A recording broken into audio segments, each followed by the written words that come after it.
I'm Molly Kimball. Welcome to Fueled, a wellness and nutrition podcast. I'm a registered dietitian and nutrition journalist with a passion to help people live their strongest, healthiest life possible. In my weekly TV segments and columns, there's a limited amount of time and space to cover everything, but there's so much more to share. This podcast is my opportunity to dive deeper into the topics you want to know about. Is breakfast truly the most important meal of the day, or is breakfast the most marketed meal of the day? So back in the 1890s, a guy named Dr. John Harvey Kellogg, he was a physician. He was obsessed with the influence of diet on our health, including GI regularity, among other things. And he was always looking for ways for people to get more fiber. So he created this fiber-rich flake, and that is how breakfast cereal was born. The original versions of the cereal, they were Spartan, to say the least. They were dry, grainy, not sweet at all. What we would definitely consider a wholesome whole grain cereal, and a far cry from the Kellogg's Frosted Flake that would later appear on shelves.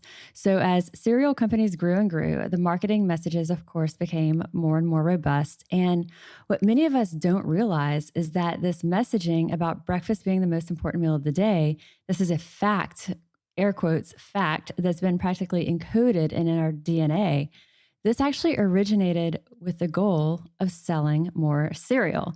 So some accounts will say that the phrase of breakfast being the most important meal of the day, that this was first used starting back around 1917, influenced heavily by the Kellogg's brand. Others say it wasn't until the 1940s. There was a marketing campaign by General Foods. They were the maker of grape nuts. And there was a 1940s campaign. It was called Eat a Good Breakfast, Do a Better Job. And during this campaign, grocery stores handed out pamphlets, radio ads touted that, quote, nutrition experts say that breakfast is the most important meal of the day. So it was definitely in the 40s, maybe as far back as, 1917. But regardless of the exact origin, many of us have never really paused to question whether or not we really need breakfast. And we feel guilty if we skip it. We think that we should be eating a breakfast. A lot of times we think that breakfast should be filled with whole grain cereals, fresh fruit, milk.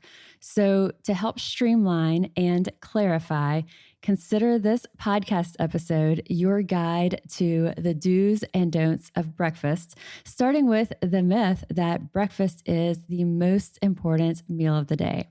So the reality is that breakfast can be anytime we want our first meal of the day to be. It can be as soon as we wake up, but it can also just be sometime within the first few hours after we're up. Or breakfast can be after our morning workout, especially if you feel better and perform better when you're exercising on an empty stomach. For those who are intermittent fasting, breakfast will simply be when you break your fasting window and you start your fueling window. And breakfast doesn't even have to look like what we think of as traditional breakfast here in the US. So regardless of the timing, what we choose to have as our first meal of the day absolutely 100% sets the tone for the rest of our day. So in that regard, what we're eating, what we're fueling our body, what we're putting into our body, regardless of the time of day, that first thing that we're putting into our bodies, I do agree, and I firmly believe that this is setting the tone for the choices that we're making through the rest of the day, our energy levels through the rest of the day, what our blood sugars are doing. A sugary breakfast, for example, sets us up for a roller coaster of energy and cravings, while a low sugar, protein-rich breakfast helps to keep us feeling steady and solid well until our next meal or snack. So, starting with the don'ts of breakfast. One, don't put that pressure on yourself that it must be the moment you wake up. Kind of look at your schedule through the day and when are you comfortable eating that first meal of the day? When do you have the appetite for the first meal? And again, if you exercise in the morning, you may choose to work out on an empty stomach, eat after, if that's what you feel better doing. Others, you want to eat first. You feel better if you eat before your workout. Again, timing is going to vary. So the first don't is don't pigeonhole yourself that you must eat breakfast the minute you roll out of bed. So when we're starting with the nutritionals of what does this breakfast look like and what do the don'ts look like, we want to limit sugars. So there's the obvious, and we talked about why. I can't say it enough that once we start our day with sugar, we're setting ourselves up on this cycle of ups and downs, ups and downs. So if you think that you crave sugar all day, or you do crave sugar all day, you crave carbs all day, take a close look at what are you eating that first meal of the day. And a lot of times it is something that's going to be really carb heavy and doesn't have the protein and fats needed. So limiting sugars is going to be key for curbing cravings, curbing sweet cravings, carb cravings, keeping our energy steady and level. We cannot say it enough. So the don'ts: we don't want sugar. The obvious stuff: muffins, donuts, cinnamon rolls, pastries, all that kind of stuff. We know that these aren't good for us, but we still reach for these. They still are bare on shelves. People are buying these. Kellogg's Pop-Tarts, he started with that grainy cereal we were talking about. Well, now a little 2 pastry packet of Pop-Tarts, 370 calories, 70 grams of carbs, 30 grams of added sugar, and just 3 grams of protein. To put that 30 grams of added sugar into perspective, the American Heart Association says that most of us should not have more than about 25 up to about 30 grams of sugar a day. So this is basically maxing out your added sugar in one little foil packet of Pop-Tarts. Obviously, if you're listening to the podcast, you don't think Pop-Tarts are healthy, but you might not realize just how not great they are. White flour, high fructose corn syrup, sugar, and then artificial food dyes: red number 40, yellow number 6, blue number 1, and all types of artificial preservatives. Same thing, of course, with sugary breakfast cereals. Fruity Pebbles still have all these artificial food dyes. It blows my mind that they have not replaced these and removed these from these kids' cereals yet. And still half a day's worth of added sugar in a single cup. So those are the things we know. Obviously, you're like, okay, Molly, I'm listening to your podcast. I'm proactive in health and wellness. Do you really think I'm eating Pop-Tarts or Fruity Pebbles on a regular basis for breakfast? And I think probably not. However, there might be other things that don't have a label on it that you're reaching for that is still that sugar that we're starting for the day. So just be mindful of what you're having there. But there's the not so obvious high sugar things that seem healthy for us. So a lot of whole grain cereals, yogurt, granola bars, even green juices or smoothies. So Kellogg's Raisin Bran, for example, I'm kind of picking on Kellogg's, I know, but we started the podcast with Dr. Kellogg's really fibery cereal. So now Kellogg's Raisin Bran, yes, it has 7 grams of fiber, but it also has 17 grams of sugar, and more than half of that is added sugar. And Nutri-Grain bars, these are something that people do reach for thinking they're doing better. They're 12 grams of sugar, 12 sugar, and just 1 fiber, 2 protein. So and yogurts, that can be an entire train wreck on itself. So there's some flavored Greek yogurts that still have in the 20s of grams of sugar or even more. And then there's the Yoplait type yogurts, the ones that are just the low-fat yogurts, 20 plus grams of sugar and not a lot of protein, no fat to speak of. So those are things that there's some obvious that we know: the muffins, donuts, cinnamon rolls, Pop-Tarts, of course.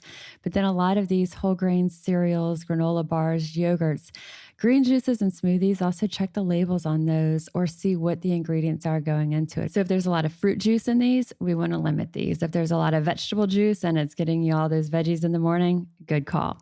So number 1 don't is limiting sugars at breakfast. The number 2 don't is limiting white carbs. So we don't want the sugar. We don't want the white carbs at breakfast. Waffles, toast, bagels, English muffins, if they don't say 100% whole grain, they're not. So if a product is simply marketed as multigrain, all that means is it's more than one type of grain. It doesn't mean it's more than one whole grain. Same if it's 9 grain, or if you see the words made with whole grain. And look for words that are going to cue you in of, does this just have white flour in it in disguise? So if you see enriched wheat flour or even unbleached wheat flour, that wheat flour, unless it says the word whole before it, it's simply white flour. So every time you see the words just wheat flour, even if it's unbleached, translate it in your head to just white flour. So again, all these, breads, waffles, toast, muffins, English muffins, when we're starting our day with this, they're quickly digested. They don't have a lot of fats. They don't have a lot of protein. And they're not as, I don't like to use the word bad, but I guess I'll use the word bad here. They're not as bad or as significant of an impact on our blood sugar as these others that we were talking about, just the pure sugar. They're still not great. So the don't number one, sugars. The don't number two, white carbs. And the third in our list of don'ts is for most people, and there's always going to be the exceptions, but I would say most people do better when we're avoiding having multiple sources of carbs at breakfast, especially if you're trying to keep calories in check, appetite in check. So what do I mean by that? Think about things like if you have cereal with fruit and milk, or a fruit smoothie that you have a whole bunch of fruits in there and some milk, but you don't really have, or even fruits with fruit juice. If you have toast or a bagel with fresh fruit, one of those more high sugar yogurts and fruit, or waffle with sugar-free syrup, these are all carbs. And having multiples of these together, cereal with fruit and milk, or oatmeal with fruit and milk, it's carb, carb, carb. We're not really having a significant source of protein or fat with these. If we have toast or a bagel with fruit, same thing.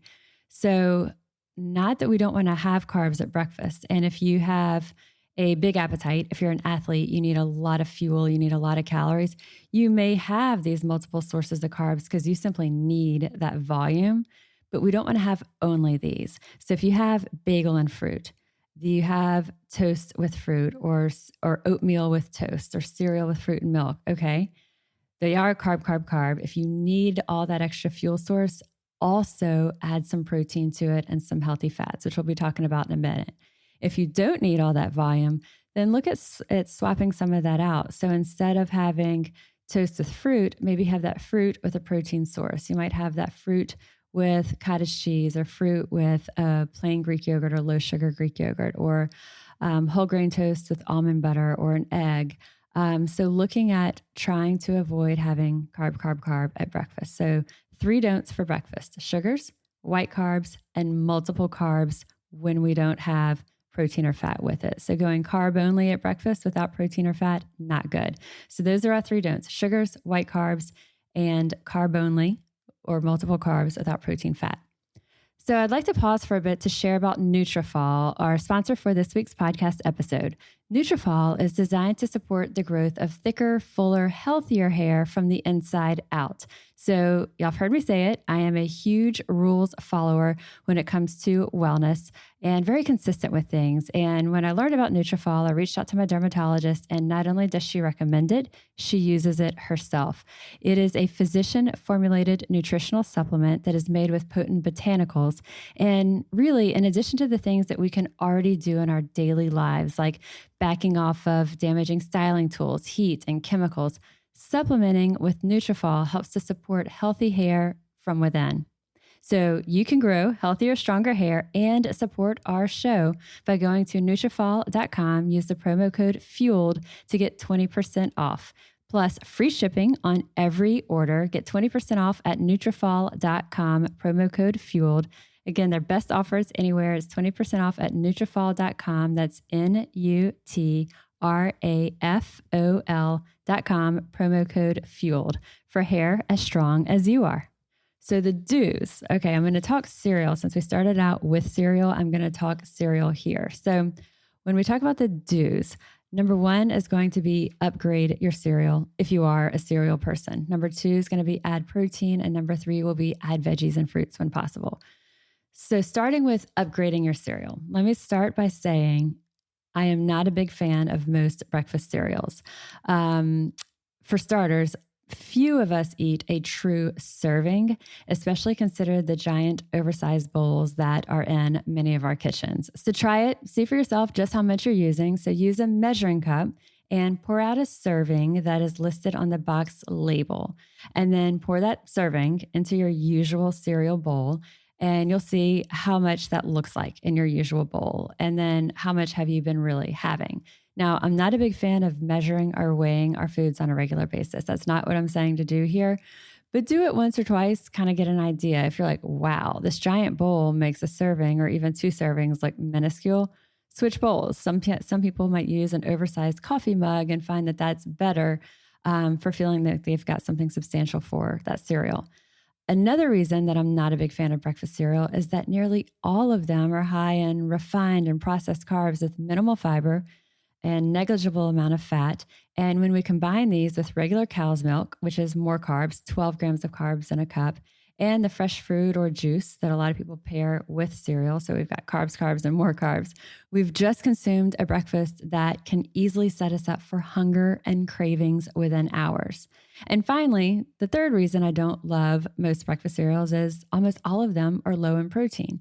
A cup of Cheerios, for example, is just 3 grams of protein. 3 is about half of what we get from a single egg.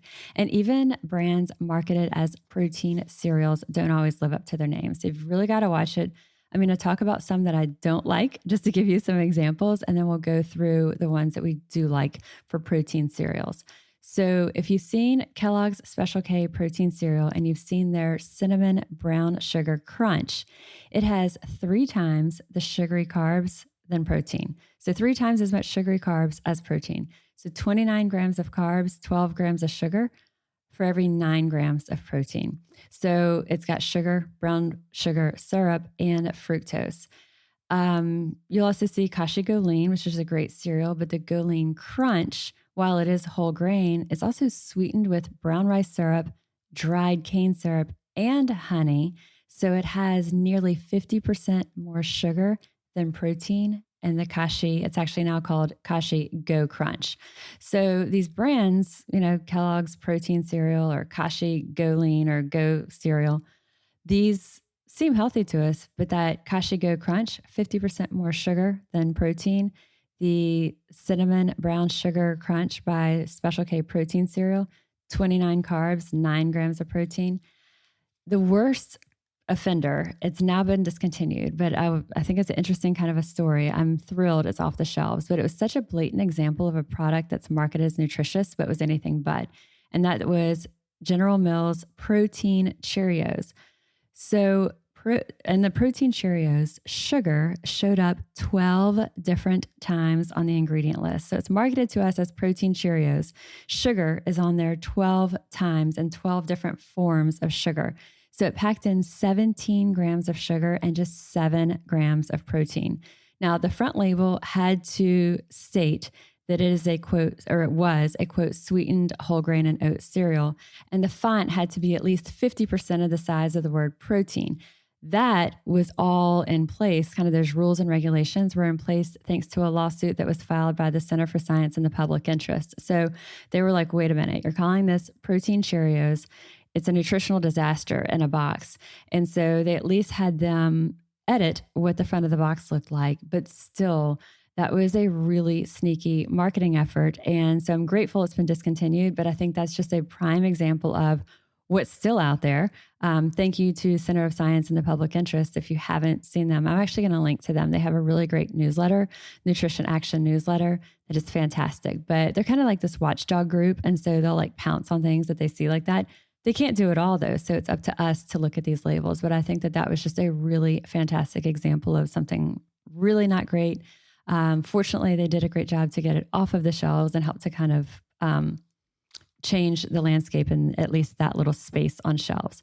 So when we're looking at, okay, what starts to get a little bit better, if you've seen the brand Nature's Path, they have a brand called Optimum Power Blueberry Cinnamon Flax Cereal, and it has 9 protein and 9 sugar. So it's decent. It at least doesn't have more sugar than protein.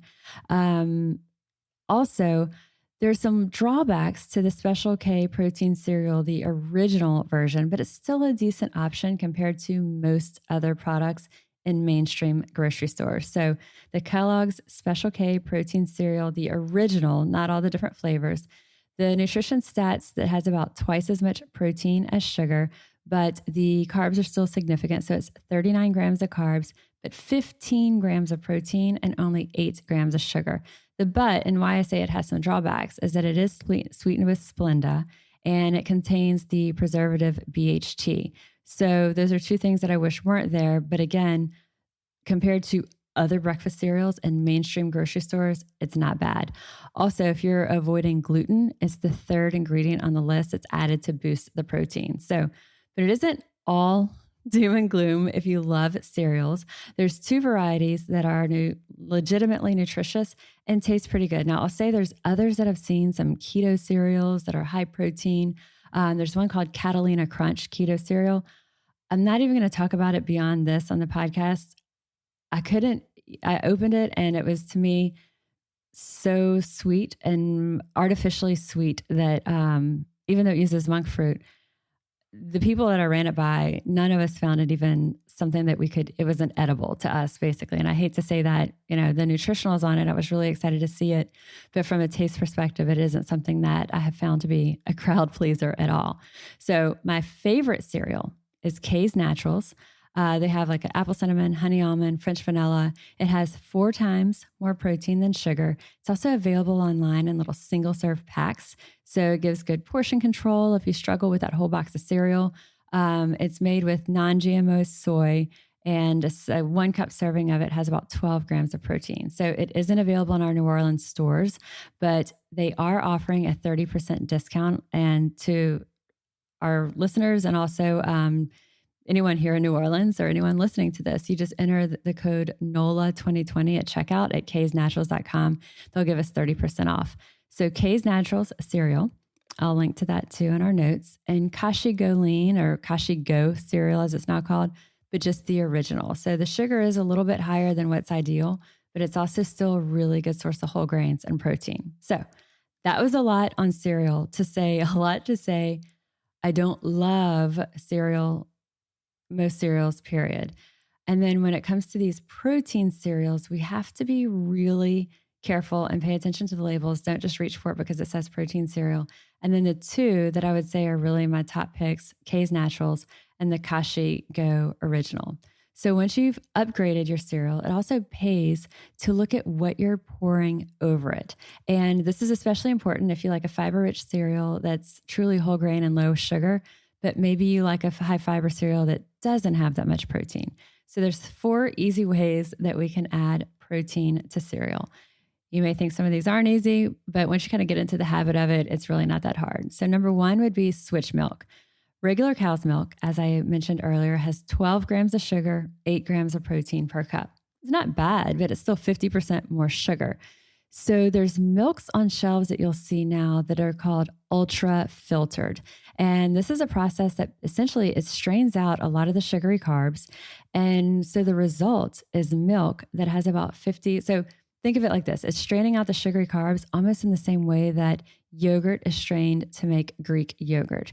So the sugars are filtered out, the protein is left behind in this ultra filtered milk. So the result of this ultra filtered milk is a milk that has 50% more protein and 50% less sugar and carbs than regular milk. Also, side note, the straining process also filters out the lactose. So it's really a great option for someone who's lactose intolerant. If you're looking for a non-milk option, you notice that a lot of the almond milk, coconut milk are pretty low in protein. Orgain has an almond milk that's unsweetened that's 10 times the protein with 10 grams of protein. Ripple is one that I really love. Ripple is made with pea protein. So it's Ripple, it's a plant-based milk, and the original variety has 0 sugar, 8 grams of protein. So number 1, as far as how to add more protein to our cereal, number 1, switch our milk. Ultra filtered milk or something like the Orgain 10 times protein almond milk, or I like the Ripple plant-based milk with pea protein. So switching your milk, number 1. Number 2 on cereal, a different way you can add more protein is top it with a protein drink. You can skip the milk altogether and just pour a ready-made protein drink, something like Iconic, something that's high protein, low sugar, vanilla. I've had clients who like chocolate. They say it reminds them of Cocoa Puffs. Just make sure you've got a product that's high protein, low sugar, and you can use that instead of milk. Third, you can actually use protein powder, stir it into your milk or unsweetened almond milk or coconut milk, and kind of make a little bit of a dissolve it first, and then pour it over your cereal to boost the protein. You've got to dissolve it first, though. Otherwise, you're going to have this clumpy mess in your protein bowl, in your cereal bowl. And then the 4th way to add more protein to our cereal is to skip the milk altogether and just sprinkle your favorite whole grain cereal over cottage cheese or Greek yogurt so that you're turning your cereal into a crunchy topping and not the main event. Let's talk for a minute about Billy, sponsor of this week's podcast and an Allure Best of Beauty winner. Billy has recreated everyday essentials by delivering premium razors and high-performing body care directly to you.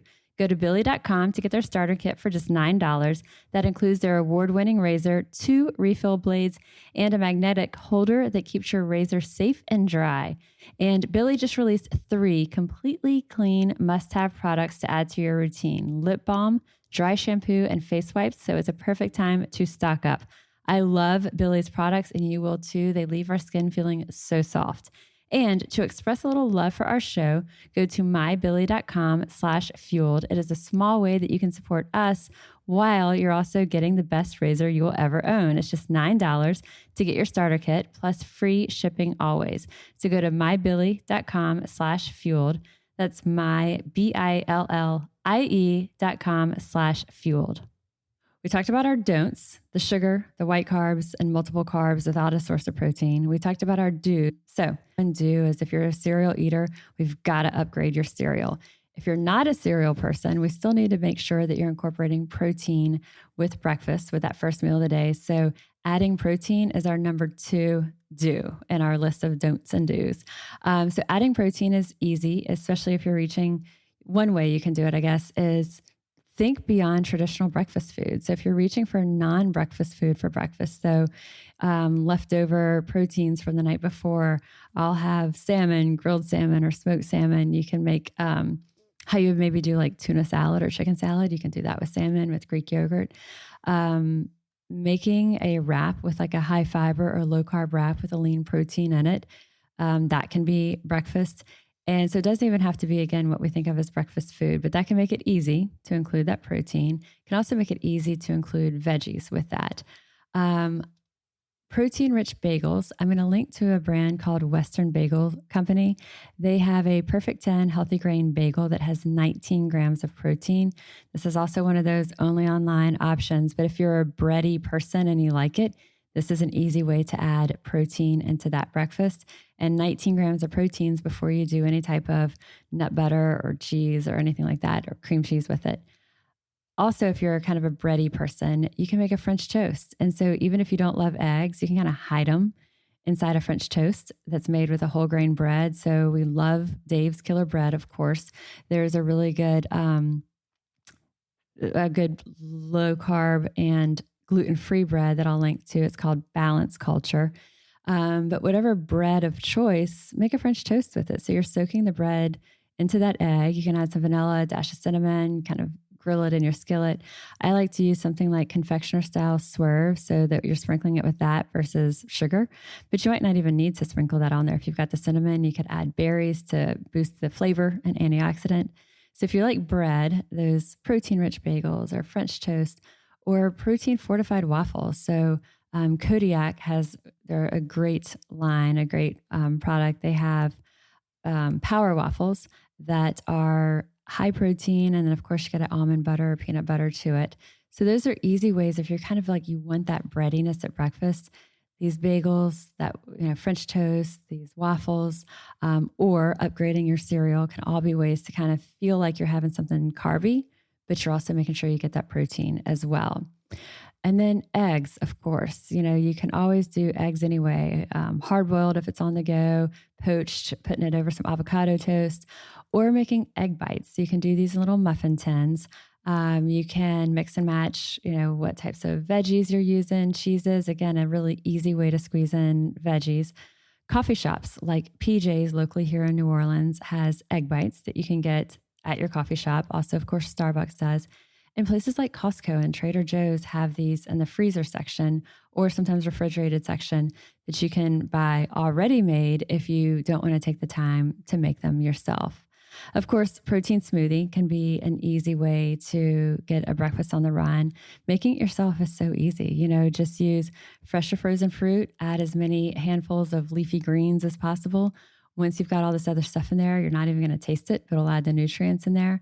Add a protein that you like. So if it's a protein powder, like Iconic Protein Powder, Designer Whey, a plant-based one like Amazing Grass or Orgain or Vega, or you don't have to use protein powder in a smoothie. You could use collagen powder. You could use Greek yogurt. You could use cottage cheese, blend that up till it's smooth in your smoothie. But the bottom line is if you're making a smoothie, take the opportunity to add fruits. They can be frozen fruits. Take the opportunity to also add some veg to it. and make sure you're adding that protein. And then finally, if you're like, okay, I know I need some protein with the first time I'm eating in the day, but I'm really not a big eater. I just love like my coffee or my iced coffee. Here's what I like to do. There's 3 ways that we can make your coffee pull double duty as breakfast. So consider this your kind of protein coffee options 3 ways. So starting with your coffee or espresso or a coffee concentrate, you can add a ready to drink protein drink, similar to how we talked about just pouring that over your cereal and using that as a milk. Well, instead, now you've got your coffee concentrate or coffee or whatever it is, espresso, and just pour the ready to drink protein drink like Iconic. Use that instead of milk, or use that in the protein fortified, the 10 times almond milk. Use that. So instantly, depending on how much liquid you're using, that coffee drink is going to have 10, 20 grams of protein. So we can make an iced coffee that is high protein, 10, 20 grams of protein that can pull double duty as that breakfast. Number 2 way to make your coffee work for you as a protein coffee is to blend it, make kind of a protein rich cafe frappe. So you can do just protein powder, a scoop or 2, chocolate or vanilla works well. Or you could do halvesies with protein powder and collagen, put that in again with your coffee concentrate, and then unsweetened almond milk ice. So use your coffee concentrate. You can either make it yourself or buy it pre-made. Add your unsweetened almond milk for more liquid. And then again, protein powder, scoop or 2, or protein powder plus collagen powder. Add ice, blend it, protein rich cafe frappe. That's number 2. Number 3 is a creamy collagen rich hot coffee. Now this is one you've got to I find the miniature little immersion blender works best, but you can do collagen powder and a tablespoon of half and half and blend it with a little mini immersion blender. Now it's still going to be hot coffee, but it's going to be a creamy collagen rich hot coffee. Just stirring it in, you're probably not going to be happy. You're going to have to get a little bit more of the, you'll see what I'm talking about. They're like it's a very small, almost like a tiny whisk, but it's electric, and you stick it into your coffee and it'll really help to dissolve that well and really make it kind of that creamy, frothy, hot coffee. So those are 3 ways that we can make your coffee work for you as well. And then finally, the third do. So number 1, upgrade your cereal. Number 2, we've got to make sure we've got protein with this first meal of the day. And then number 3, take the opportunity to add veggies and fruits anytime possible. This goes without saying it, but I still want to say it. So if it's the smoothies that we talked about, the egg muffins, the egg bites, a frittata, whatever it is, look at your breakfast, look at what you're having, and is there an opportunity to slip in some vegetables that maybe you wouldn't normally get that serving or 2 at that time of your day, or fruits, berries, how can we add this in? So getting creative with it, thinking it through. And then with all of these, between the cereals or these other types of protein-rich things, the bagels, the French toast, the waffles, making eggs can be easy. And egg bites that you can buy already made, or making your protein coffee, any of these 3 different ways that can work for you. There's got to be something that works for you, to have something that you like that you can add that protein into your breakfast. So as we said, is breakfast the most important meal of the day? Not necessarily. We don't have to eat the minute we wake up, which is kind of what that implies. And that, it's again, the cereal marketer saying that, let's have a bowl of cereal first thing in the morning, before we head out for the day. Not so much a fan of that being kind of the messaging, but is what we choose to put in our body at the first point in our day critical? Absolutely. Because if we choose, again, high sugar, high carbs without the protein, those are the things that are going to let us or set us up for the roller coaster, the mood highs and lows, the blood sugar highs and lows. So really start to pay attention to how you're starting your day, whatever that is that you choose to eat for your first time in the day.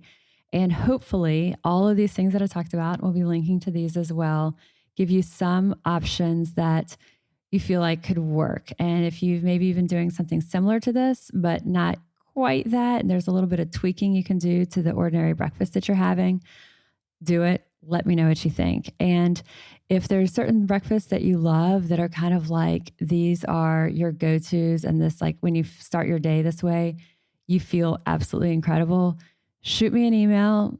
Message me on social. I love to hear these from y'all and just hear what's working for y'all. There's some things that are really, wacky sounding and bizarre combinations that other people might think that seems so odd, but it works for you. And I love to hear those, and I love to help share them with others as well.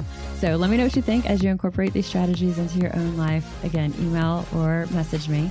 And I am registered dietitian Molly Kimball, and you've been listening to Fueled Wellness and Nutrition, the podcast. And if you would like more Fueled Wellness and Nutrition, please head over to mollykimball.com, and you can follow me, Molly Kimball RD, on Instagram, Facebook, and Twitter. And if you haven't yet, please go to Apple Podcasts and subscribe, rate, and review this podcast.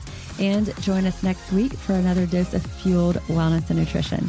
Thanks for listening, and stay focused on living your strongest, healthiest life.